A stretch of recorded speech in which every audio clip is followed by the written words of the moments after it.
안녕 아이들.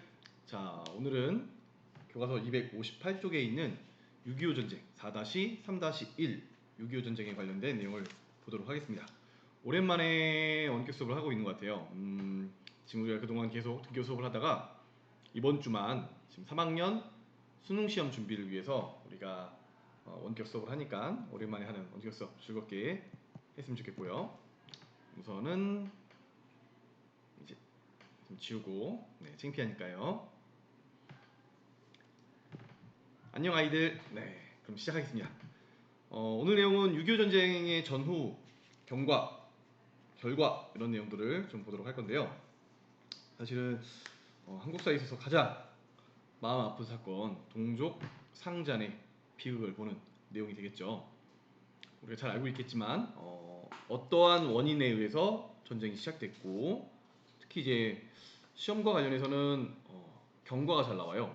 어떠한 과정을 거쳐서 전쟁이 진행됐으며 그 결과 6.25 전쟁이 남긴 상처, 상흔은 무엇이 있는지와 관련된 내용이 핵심적인 내용이 될 것 같아요. 지금 소리가 잘 들어가고 있겠죠? 자, 그러면 6.25 전쟁은 언제 시작됐죠? 시작된 연도는 1950년에 시작돼서 1953년에 끝이 나요. 1953년에 시작된 시기는요, 1950년 6월 25일이겠고 끝난 시기는 1953년 7월 27일인데 선생님 개인적으로는 6.25 전쟁이라는 표현보다는 한국 전쟁이라는 표현이 더 적합하지 않는가. 왜냐면 외국에서도 그렇게 쓰고 있을 뿐만 아니라 워낙 시작이 된 6월 25일에 초점을 맞추다 보니까 전쟁이 3년 동안 지속됐다는 것도 사람들이 잘 인지를 못하더라고요. 북한에서 먼저 침입해 들어왔다, 이것을 강조하기 위한 6.25 전쟁이라는 명칭도 뭐 적합하겠지만 한국 전쟁이 보다 더 전쟁의 상처나 여러 가지를 보는 데 있어서 중요하지 않을까라는 생각이 듭니다. 자, 어쨌든 본격적으로 들어가도록 하겠습니다. 6.25 전쟁 전 남한과 북한은 어떤 상황이었을까? 자, 우리가 1948년 남한과 북한이 생겼죠. 1948년 8월에 대한민국이, 1948년 9월에 북한, 조선민주주의인민공화국. 선생님이 농담으로 우스갯소리로 그런 얘기 하잖아요. 북한 이름 좀 맞지 않다고. 조선 넘어가고, 민주주의 국가 아니고, 인민을 위한 나라도 아닌 것 같고, 공화국도 아닌데 나라 이름 그렇습니다. 자, 북한의 상황은 어떠냐? 북한은 조선인민군, 북한으로 따지면 국군이 되겠죠. 조선인민군을 정비하여 전력을 강화했고, 지리산 일대에서 활동하던 빨치산을 지원했다라고 되어 있습니다. 그래서 우리 교과서 259페이지 보면 다음과 같은 지도가 나와 있는데, 오대산, 태백산, 지리산을 중심으로 해서 60명, 450명, 250명에 되는 빨치산이 활동했다라고 되어 있는데, 빨치산이 뭐예요? 우리 교과서 보면 공산 게릴라를 일컫는 비정규군이라고 되어 있는데, 원래의 말은 아마 프랑스였던 것 같아요. 파르티잔에서 왔어요. 파르티잔에서 왔고, 뜻하는 말은 같은 뜻은 게릴라 부대예요. 그러니까 정규군이 아니라 유격전을 펼치는 군대를 파르티잔, 게릴라 이렇게 부르는데, 이게 우리나라에 넘어오면서 파르티잔이 빨치산으로 변형이 됐고, 원래 모든 게릴라 유격 부대를 말하는 건데 우리나라 한정에서는 거의 보통 이제 공산 게릴라, 특히 이 시점 1950년 전후에서 활동했던 게릴라, 좌익 게릴라 부대를 뜻하는 용어로, 역사용어로 사용되고 있습니다. 그래서 가끔씩 이제 이걸 잘못 쓰고 있는 표현 중에 하나가 빨치산이 빨갱이다 이렇게 표현 쓰고 있는데, 전에 얘기했지만 빨갱이는 좌익을 비하해서 뜻하는 말이고, 선생님 개인적으로 좋아하는 말이 아니라고 했죠.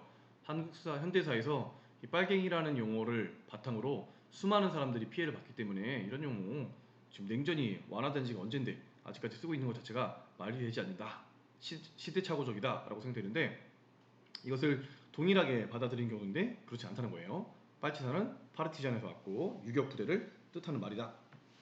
그러니까 한번 우리가 지난 시간에 봤지만 남한과 북한이 생겨날 때, 특히 남한 중심으로 봤잖아요.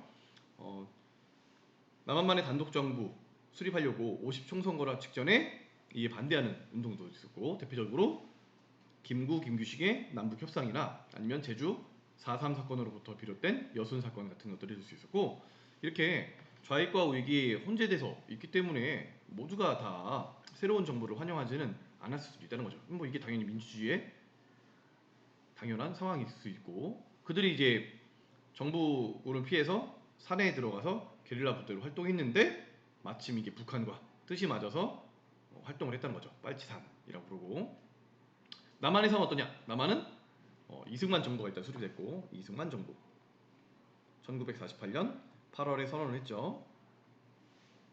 국군도 만들고요. 그리고 이승만 정부의 가장 대표적인 통일론은 북진통일론이에요. 요즘 우리가 통일 얘기하면 뭐라고 해요? 막 북한을 무찔러서 통일하는 거예요? 아니죠. 요즘은 그런 전쟁을 지양하기 때문에 평화 통일을 얘기합니다. 그렇게 전쟁을 통한 통일은 너무나도 잔혹하고 수많은 사람이 피해를 보기 때문에, 최근에 들어서는 그런 무력 통일을 주장하는 사람은 없다고 봐도 되고, 지금도 이제 개인적으로 군대를 갔던 사람으로서 전쟁은 절대 우리 이 땅에서 일어나서 안 된다라고 생각하는 사람이에요. 이 오늘 배우게 될 6.25 전쟁을 봐도 무력이라는 것이 얼마나 많은 사람들에게 큰 피해를 입히는지 다시 한번 생각해 볼 수 있습니다.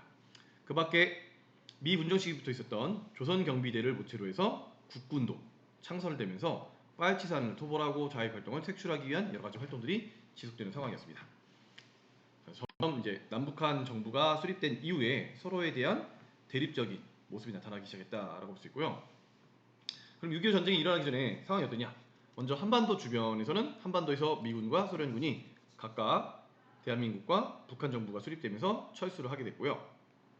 문제는 38도선을 둘러싼 남북의 무력 충돌이 지속적으로 계속됐다는 점이죠.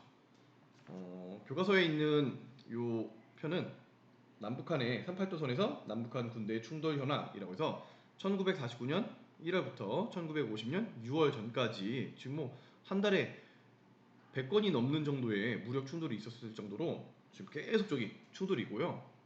38도선 자체가 북이 38도선을 경계로 삼아서 직근원선이기 때문에 충돌이 일어날 가능성이 훨씬 더 높았대요. 특히 충돌이 많이 일어났던 지역이 여기 옹진군이다라고 합니다. 지금은 북한 땅이에요. 지금은 이 지도처럼 이렇게 군사분계선이 만들어져 있기 때문에 여기는 현재 개성시, 연백군, 옹진군은 전부 다 북한 땅이지만 6.25 전쟁 전까지는 남한 땅이었다는 거죠. 대한민국 땅이었습니다. 이렇게 걷기 때문에 옹진군은 섬이 아니잖아요. 섬이 아닌데 38도선에 의해서 마치 섬처럼 선이 그어졌고, 그래서 지금 무력 충돌이 많이 일어났던 것으로 알려져 있습니다. 지금 뉴스에 많이 나오는 연평도 여기 있고요, 백령도, 대청도, 서청도 이렇게 있어요. 그러니까 여기가 인천이니까 인천에서 얼마나 멀리 떨어져 있는지 볼 수가 있죠. 그러니까 백령도 같은 경우는 지금 뭐 강화 이런 데서 출발하면 한참 멀리 있지만 북한 바로 코앞에 있어요. 굉장히 위험한 지역일 수도 있겠죠. 자, 그래서 이제 남북한의 무력 충돌이 계속 지속되고 있는 상황에서 북한에서는 김일성이 차근차근 전쟁을 준비합니다. 누굴 만나냐면 소련의 아마 당석이었던 걸로 알고 있는데 스탈린과 그리고 중국 공산당의 마오쩌둥을 만나서 전쟁 동의의 수락을 받습니다. 소련과 군사 비밀 협정 체결하고 탱크, 비행기 등 최신 무기 지원하기로 했고, 중국 내전에 참전한 조선우영군 기억나죠? 조선우영군 연관되는 단체 조선 독립동맹, 여러분 아직 기억하고 계실 겁니다. 조선 독립동맹 김두봉이 이끌던 조선우영군이 조선인민군에 편입, 북한군 구세력이 강화되기도 했다라는 모습을 볼 수가 있어요. 어디서 많이 봤죠? 네, 아주 유명한 분이니까, 사람들이니까 스탈린, 마오쩌둥. 뭐 사회주의 국가 내에서는 국가를 튼실히 만드는 대표적인 인물이기도 하지만 수많은 사람을 학살했다라고 지칭받는 사람이기도 합니다. 자, 어쨌든 이 당시 북한의 전쟁 준비와 관련된 사료가 있으니까 한번 보면, 소련 공산당 중앙위원회 국제국에서 1950년에 만들어 놓은 사료인데, 중국 공산당이 국민당에 대해 승리를 거둔 덕분에, 이게 언제예요? 1949년 국공내전, 한국사에서는 잘 안 다뤘죠. 어쨌든 지금 공산화되는 국가들이 많이 등장하는 그런 환경인 거예요. 조선이 행동 개시하는데 유리한 환경이 만들었다. 필요하다면 중국 군대를 무리 없이 조선에 투입할 수도 있다. 이제 중국과 소련이 동맹 조약을 체결하였으므로 미국은 아시아의 공산 세력에 대한 도전을 더욱 망설일 것이다. 이게 소련의 판단이었다는 거죠. 그럼 지금 문제는 소련 공산당이 국제 정세에 대해 잘못 판단한 내용 뭐예요? 네. 미국이 전쟁이 일어나도 한반도에서 전쟁이 일어나도 개입하지 않을 것이다 라고 하는 오판을 하고 있었다는 거죠. 자의식 과잉이에요, 스탈린. 자, 어쨌든 사회주의권 내에서는 전쟁을 준비하고 있을 때 당시 자본주의, 자유주의 체제의 대표적인 국가 미국을 중심으로는 뭐가 발표되냐면 국무장관 에치슨이라는 사람이 미국의 태평양 방위선을 발표하게 돼요. 그래서 그어진 선이 지금 지도에 보이는 이 선입니다. 주황색 선이에요. 이것을 보통 에치슨 라인이라고 부르는데, 다시 말하면 이 라인 안쪽에는 미국의 이해관계와 맞아 떨어지기 때문에 요 선, 여기 보면 알류산 열도라고 있거든요. 알류산 열도부터 시작해서 일본 열도, 필리핀을 통과하는 이 선에 있는 나라를 공격하면 우리 미국과 같다, 즉각적으로 대응하겠다라고 했고, 반면에 이 아내가 공격당하면 즉각적으로 반격한다고 했으니까 바깥은 그렇지 않다는 거죠. 그랬더니 제외된 국가가 보이는 거예요. 누구? 한반도와 타이완이 제외됐습니다. 한반도 지금 38도선 그어져서 남북한이 대치 중이고, 타이완은 원래 중국과 중국 공산당과 국민당이 막 싸우다가 중국 국민당이 도망갔잖아요. 타이완 섬으로. 이렇게 대립되고 있는데 이 두 나라가 빠져 있는 거예요. 그러니까 북한에서는 야, 대한민국 공격해도 중국과 소련 같이 공격해도 미국이 관여하지 않겠구나라고 오판을 하게 되는 계기가 됐다는 거죠. 그래서 에치슨 라인, 굉장히 에치슨 선언, 6.25 전쟁 전에 있었던 가장 대표적인 사건 중에 하나라고 볼 수가 있습니다. 자, 이래서 전쟁이 전개가 됩니다. 교과서 260페이지에 지도가 4개 실려 있거든요. 네, 똑같은 지도 찾았었어. 인터넷에서 찾다 보니까 도피디아에서 만든 요 비슷한 지도가 있어서 이렇게 4가지 단계로 나눌 수 있다는 거예요. 1950년 6월부터 9월 사이, 1950년 9월부터 11월 사이, 1950년 10월부터 1월 3일, 3월까지, 그리고 1950년 3월부터 정전이 되는 1953년 7월까지, 이런 4단계로 볼 텐데, 첫 번째 단계입니다. 1950년 6월 25일 북한이 소련제 탱크를 앞세워서 갑자기 남침을 하게 됐죠. 믿기지 않는 사실이었어요. 왜냐면 당시 이승만 정부는 뭐 우리가 이긴다 그 소리 땅땅 쳤고 무력 통일을 얘기한다고 했잖아요. 북진 통일. 그래서 점심은 평양에서 먹고 저녁은 의정부에 신의주 가서 먹는다. 한 방에 하루면 북한 전부 다 점령해서 우리가 통일할 거다 이렇게 얘기했는데, 갑자기 6월 25일 날 남침해 들어왔고 북한군을 막아낼 수가 없는 거예요. 불과 3일 만에 서울이 함락되고, 그래서 어디까지 후퇴를 하냐면 경상도 일부와 제주도를 제외한, 여기 지도를 보면 이만큼을 제외한 대부분 지역이 북한군에게 점령당합니다. 자, 이 전쟁은 갑작스럽게 일어났고 지금 2차 세계대전이 끝난 지 5년 만에 일어난 거예요. 2차 세계대전 끝나고 나서 더 이상 전쟁이 일어나지 않게끔 하려고 만들어진 국제단체 있었죠. 국제연합, 유엔이 있었고, 유엔은 무력적인 해결 방법이 있었죠. 바로 유엔군입니다.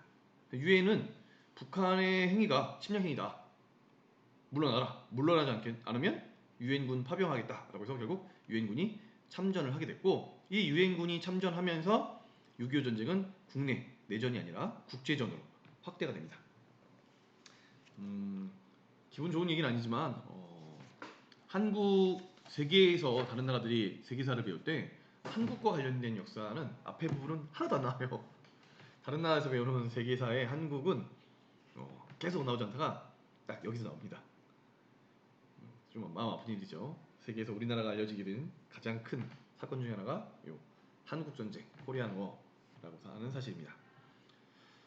자, 어쨌든 이렇게 경상도 일부 지역을 제외하고 전부 다 빼앗겨서 너무나도 큰 어려움을 겪고 있었을 때 유엔군이 들어오기로 했고, 그 유엔군이 들어올 때까지 일명 낙동강 방어선이라고 해서 이만큼을 두고 지금 막 지키기 위해서 엄청난 노력을 쌓고 있습니다.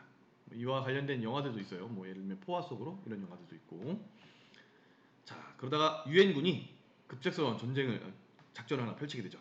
그 작전, 국군과 유엔군이 9월 15일 인천에 상륙하는 작전, 인천 상륙 작전을 전개하게 됐고, 결국 9월 28일이 되면 서울까지 전부 다 우리가 탈환을 하게 됩니다. 전세가 확 역전된 거죠. 근데 이 국군과 유엔군은 여기서 한 가지 갈림길에 서게 돼요. 바로 38도선을 경계로 삼아서 두 나라가 나뉘었는데, 북한이 이걸 넘어오면서 전쟁이 일어난 거잖아요. 아, 여기를 넘어갈 건가 말 것인가 고민하다가 결국 38도선을 넘어섰고, 그 이유는 파죽지세로 9월 10월 되면 지금 어디까지 가냐면 압록강 부근까지 진격을 하게 됩니다. 압록강 부근이는 여기가 압록강이잖아요. 여기가 압록, 이쪽이 두만 강인데, 압록강 끝까지 다 살았어요. 사람들이 북진통이 되겠다 라고 생각하고 있을 때 사실은 누가 준비를 하고 있는 중이었죠. 북한군은 이제 계속적인 후퇴를 하면서, 후퇴하지 못한 북한군은 어디 합류하냐면 유격대에 합류한대요. 유격대가 뭐겠어요? 아까 나왔잖아. 유격대 게릴라 빨치산이에요. 빨치산에 합류하면서 이 안에서 너무나도 복잡한 그런 일들이 벌어진다는 거죠. 서로 같은 말을 하고 있는 한 민족, 한 형제였다가 지금 서로를 향해서 죽일 듯이 원수가 된 건데, 그런 상황 속에서 남한이 북쪽으로 쭉 진격해 올라갔는데 그 남아있던 북한군의 일부가 남아있다는 거예요. 그래서 뭐 지리산이나 오대산 같은 데 들어가서 빨치산에 합류를 하면서 상황은 더욱더 복잡해져요. 이런 내용을 좀 더 드라마틱하게 보고 싶다면 조정래의 대하소설 태백산맥이라는 소설을 보면 이 한국전쟁 전후한 시기의 상황을 참 잘 그려냈다는 것을 볼 수가 있을 겁니다. 자, 어쨌든 압록강까지 달았는데 갑자기 중국군이 개입을 하게 됩니다. 세 번째 단계 1950년 10월부터 1951년 3월까지 중국군이 개입을 하게 됐고, 이 중국군의 공세에 밀려서 국군과 유엔군이 쭉쭉 후퇴를 하게 돼요. 지금 압록강까지 갔다가 다시 남쪽으로 내려옵니다. 남쪽으로 내려오면서 지금 이쪽 서부전선 쪽은 쭉 육지를 타고 내려오고, 동부전선 지역에서는 흥남이라는 곳에서 사방이 막혀서 갈 길을 찾지 못해서 오도 가도 못하다가 여기서 이제 그 배 이름이 뭐였죠? 미국의 배가 자기네 무기를 다 버리고 피난민들을 싣고 넘어가게 돼요. 이걸 잘 보여주는 영화가 있었어요. 국제시장이라는 영화에서 첫 부분에 잘 나오고 있고, 옛날 할아버지 할머니들 부르던 노래도 있었는데, 흥남 눈보라가 몰아치는 뭐 이렇게 해가지고 흥남 철수를 다루고 있는 그런 노래도 있어요. 그러니까 굉장히 큰 사건이었다는 거죠. 흥남 철수라고 불러요. 흥남에서 배를 이용해서 북한 주민과 철수하게 됐고, 그 흥남에서 철수했던 사람들이 부산까지 내려오면서 북한에서 먹던 이제 면 요리를 계속 해먹으려고 하는데, 북한에서는 메밀이 많았기 때문에 메밀로 면을 많이 해먹었지만 부산에 와서 이제 메밀이 흔하지 않은 거예요. 마침 나중에 이제 미국에서 뒤에 나오겠지만 원조 문자로 밀 같은 걸 많이 보내줘요. 그래서 밀로 위에서 먹던 면을 해먹는 겁니다. 그러니까 위에서 먹던 거는 메밀로 만들었던 냉면인데, 냉면에 재료가 됐던 메밀이 없었기 때문에 흔했던 밀로 이제 냉면을 만드는 거예요. 그게 뭐예요? 부산에서 유명한 밀면입니다. 밀면. 자, 근데 어디까지 빼앗기냐면 지금 여기 녹색 선 보이나요? 녹색 선? 서울 이남 지역까지 뺏겨요. 이게 언제 일어나냐면 51년 1월에 일어났고, 이 사건을 일사후퇴라 불러요. 국군과 유엔군이 서울을 1월 4일에 빼앗겼거든요. 1월 4일까지 후퇴했다가 다시 올라갑니다. 다시 올라가서 38도선 인근에서 이제 계속 싸우기 시작하는 거예요. 전열을 재정비한 국군과 유엔군이 38도선 일대까지 진격을 했는데, 이 선이 지금의 휴전선과 거의 비슷해요. 그러니까 여기서 계속 싸웁니다.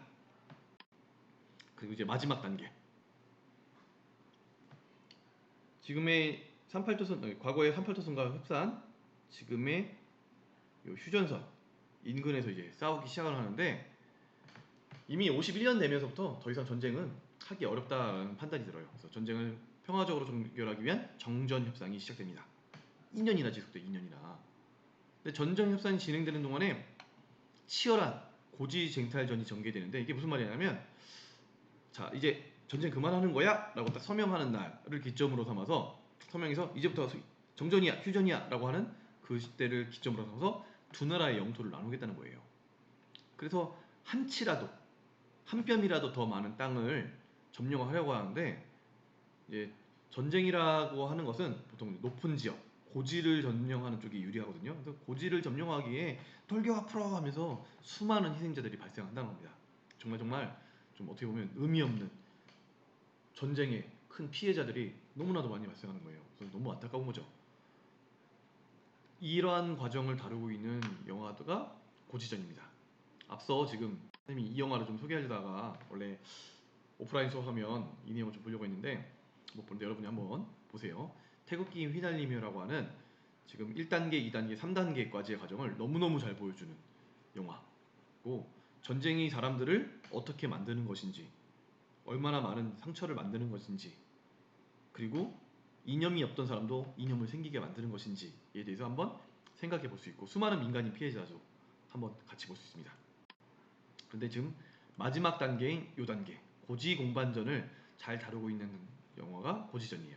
이 영화도 보고 나면 수많은 사람들이 같은 말을 쓰고 있는 민족끼리 총을 겨누고 서로 죽이면서 과연 이런 전쟁이 일어나야 되나? 라는 마음을 다시 한번 해보게 될 거예요. 그래서 우리나라 한국 전쟁을 다루고 있는 가장 대표적인 명작이라고 생각됩니다. 태극기 휘날리며와 고지전 한번 꼭 보시기 바라고. 근데 51년부터 정전 협상이 진행되는데 잘 안 돼요. 군사분 계선을 어떻게 설정할지, 포로 교환은 어떻게 할지 막 이런 거 하는데, 또 하나의 문제는 뭐였냐면, 당시 남한의 이승만 정부가 이 틈을 이용해서 유엔군이 들어온 걸 이용해서 북진 동의를 해야 된다. 근데 미국을 중심으로 한 유엔군은 그러고 싶지 않거든요. 미국은 더 이상 미 의회에서 전쟁을 반대했기 때문에 전쟁을 빨리 끝내고 싶어요. 아니, 전쟁을 휴전 내에 끝내고 싶어요. 그러니까 이승만 정부가 해서는 안 되는, 그러니까 국가 간의 협정을 위반하는 일을 벌이는데, 그게 바로 반공포로 석방이었습니다. 반공포로는 서로 간에 전쟁이 일어났는데, 앞선 얘기해놨던 태극기 휘날리면을 보면 잘 나오지만 이념이 없던 사람들도 있어요. 아니면 정반대 이념, 예를 들면 남한의 사회주의자들, 북한의 자유주의자들이 서로 간에 군대에 징발돼서 전쟁을 걸다가 서로 포로가 된 거예요. 그래서 북한에서도 자유주의 국가 남한으로 오기를 원하는 사람도 있었고, 북한군이었는데 남한에 잡혀서 국군과 유엔군에 잡혀있는 포로 중에는 자기는 공산당이 싫다는 거예요. 반공. 이들을 전부 다 지금 원래 거제도에서 수용하고 있었는데, 거제도에 있던 이들, 그리고 북한에서도 이런 자유 포로들이 있었겠죠. 이들을 잡고 있다가, 이게 국제적으로는 제네바 협정에서 서로 전쟁을 끝내고 휴전 협정을 하게 되면 포로 교환을 하게 돼 있는데, 북한으로 가고 싶지 않다고, 야 풀어줘. 그래서 반공포로를 석방하게 된 거예요. 국제적인 논란이 됩니다. 아마 정전이 안 될 수도 있었어요. 이런 우여곡절 끝에 결국 1953년 7월 27일 날 정전협정이 체결되면서 우리가 지금 알고 있는 그 판문점이라는 것도 만들어졌고, 그때 이후부터 53년부터 지금 현재 2021년 현재까지도 우리나라는 정전 상태인 거예요. 전쟁을 멈춰 있는 상태인 거죠. 전쟁이 끝난 상태가 아니라. 요즘 뉴스를 보니까 많이 나오는 얘기가 종전선언, 종전협정 뭐 이런 얘기 나오고 있더라고요.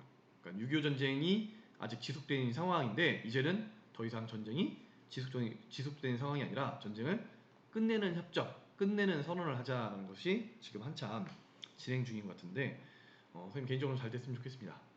이게 뭡니까? 같은 말을 쓰고 있는 사람들끼리 좀 마음 아픈 사건 중에 하나였다라고 생각을 하고요. 자, 이제 마지막으로 전쟁이 남긴 상처와 영향들을 좀 보도록 하겠습니다.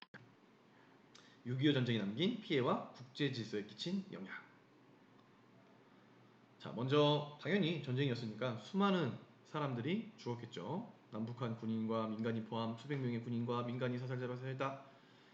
그래서 그 밖에도 수많은 고아와 미망이 이산 가족이 발생했다. 뭐 말로 해도 잘 듣기만 오지만 지금 사진을 좀 가져와 봤는데 수많은 죽어간 사람들이고 이건 뭐지? 이건 지금 교과서 262쪽에 실려 있는 거창 사건이에요. 민간인 학살이 또 어마어마했기 때문에 남북한 군대 모두 다 지금 뭐 이성적인 상황이 아니었던 거죠. 그래서 정말 아무런 죄가 없는 사람들이 그냥 한꺼번에 죽었던 사건이에요. 그래서 지금 이 거창 사건 같은 경우는 719명이 국군에 의해서 학살된 사건이라고 알려져 있는데 이런 사건이 정말 부지기수로 많았을 거예요. 그래서 앞서 얘기했지만 전쟁은 다시는 이 땅에서 벌어지지 않았으면 좋겠다라는 것이 개인적인 의견입니다. 앞서 얘기 나왔던 그 태극기 휘날림이나 고지전을 봐도 전쟁의 수많은 피해자들이 얼마나 많은지 한번 생각해 볼 수 있을 거예요.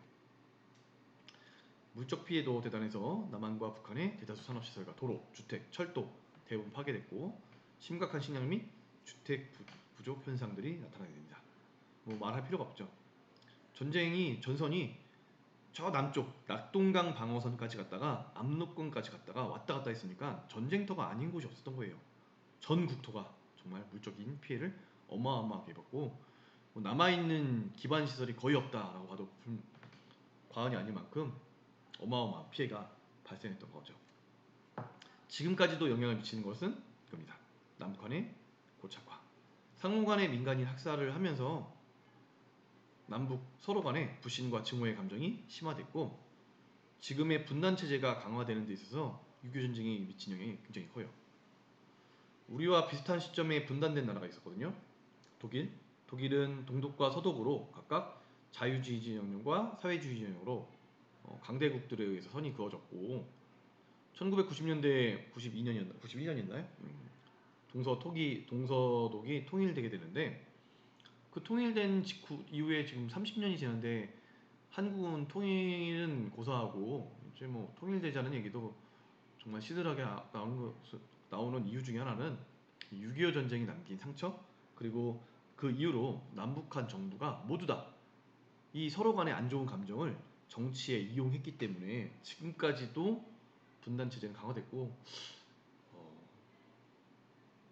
선생님이 살아있는 동안에 통일이 될 수도 있을까요? 좀 어려울 수도 있을 것 같다는 생각도 많이 합니다. 만약 당장 뭐 북한하고 통일한다고 하면 반대하는 사람도 엄청나게 많을 거예요. 지금도 뭐 빨갱이란 말도 쓰고 있는 이런 시점이라는 거 보면 하지만 전쟁은 다시는 일어나지 말아야 된다는 생각이고요. 그래서 분단의 고착화가 6.25가 남긴 상처 중에 아주 큰 상처다라고 보고요. 국제적으로 미친 영향을 보면 일단 한미 상호 방위 조약이 초기됩니다. 그 전쟁 중에 앞서 봤었잖아요. 이승만 정부는 끝까지 해서 북진 통일 완성시켜야 된다. 미국은 전쟁 더 이상 할 수 없다. 라고 해서 그러면 우리에 대한 안전을 보장해달라. 라고 해서 미국과 한국 간의 상호 방위 조약이 체결돼서 현재까지도 미국과 군사동맹 관계가 체결되어 있는데 53년에 체결됐던 한미 상호 방위 조약을 보면 이 중에 현재 지금도 한반도에 미군이 주둔해 있거든요. 그 미군 주둔과 관련된 조항이 있어요. 몇 조항이에요? 네, 4조죠. 상호 합의에 의해서 미합 중국의 육군과 해군과 공군을 대한민국 영토 내에 그리고 그 부근에 배치하는 권리를 대한민국이 정부가 허락하고 이것을 미합 중국이 수락한다라는 내용으로 실려 있습니다. 그러니까 지금과 같은 체제가 만들어졌던 거고 반면 중국 같은 경우는 6.25 전쟁에 참전하면서 사회주의권 국가에서 뭔가 사회주의 국가를 도와주는 대표적인 형님 국가 이런 나라의 정치적 위상을 강화하게 돼요. 그 전후에 6.25 전쟁 전후에 사회주의권 내에 중국의 정치적 위상이 강화되는 원인이 됩니다. 북한에 대한 중국의 영향력도 강화되고요.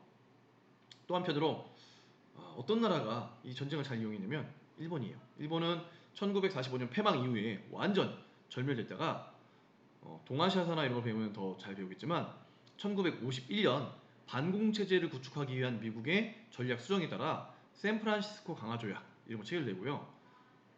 미일 안보조약 이런 거 체결되면서 일본의 주권이 회복되고 정치적 위상이 다시 올라서게 되는데, 이런 정치적 이유 말고도 경제적으로도 한국 전쟁에 필요한 여러 가지 물자들을 일본 내에서 공급받았기 때문에 일본이 정치적뿐만 아니라 경제적으로 크게 성장을 하게 됩니다.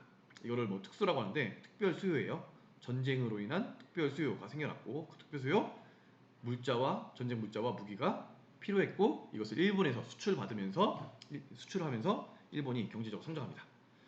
그 전후에 일본의 경제 성장과 관련해서 6.25 전쟁은 굉장히 중요한 의미가 있고, 또 하나는 일본이 전쟁을 일으켰다 패망한 국가였기 때문에 다시는 전쟁을 일으키지 못하도록 현재도 남아있는 일본의 헌법, 평화헌법이라고 부르는데, 이 평화헌법 보면 일본은 무력을 가질 수 없어요. 무력 자체가 금지입니다. 전쟁도 안 돼, 무력도 안 돼. 로 돼 있는데, 6.25 전쟁이 벌어지는 동안에 일본 내에서 경찰 예비대라고 하는 약간의 무장 단체가 만들어져요. 그리고 경찰 예비대는 지금의 사실상 일본의 군대라고 볼 수 있는 자위대가 됩니다. 그러니까 일본은 평화헌법에 의해서 무력을 소유할 수 없기 때문에 군대라고 말 못해요. 스스로를 지키는 대, 그래서 자위대라고 부르는데, 그것의 원형이 됐던 경찰 예비대가 6.25 전쟁 중에 생겨나게 됩니다. 6.25 전쟁에 가장 큰 기쁨을 누렸던 국가는 일본이에요. 더욱더 기분이 안 좋죠. 우리는 너무나도 큰 피해를 받고, 인적 피해, 물적 피해, 거기다가 분단의 고착화라는 어마어마한 피해가 있었는데, 일본은 오히려 성장을 하는 발판이 되었다. 그래서 아마 지금도 종전선언 하려고 하고 북한과 남한과 북한 간의 관계가 막 좋아지려고 하니까 가장 반대하는 세력이 바로 일본이에요. 일본. 아마 그 또 이런 평화로운 관계를 반대하는 세력이 일본과 가까운 사람들이겠죠. 자, 어쨌든 여기까지 해서 우리 6.25 전쟁 마치고요. 다음 시간에 그 뒤에 있는 내용을 마저 보도록 하겠습니다. 뒤에 사진 넣을 때 몰랐는데 지금 보니까 이승만 대통령이 있네요. 자, 그러면 여러분들 수고 많았고, 자, 원격 수업 끝나고 봅시다. 안녕.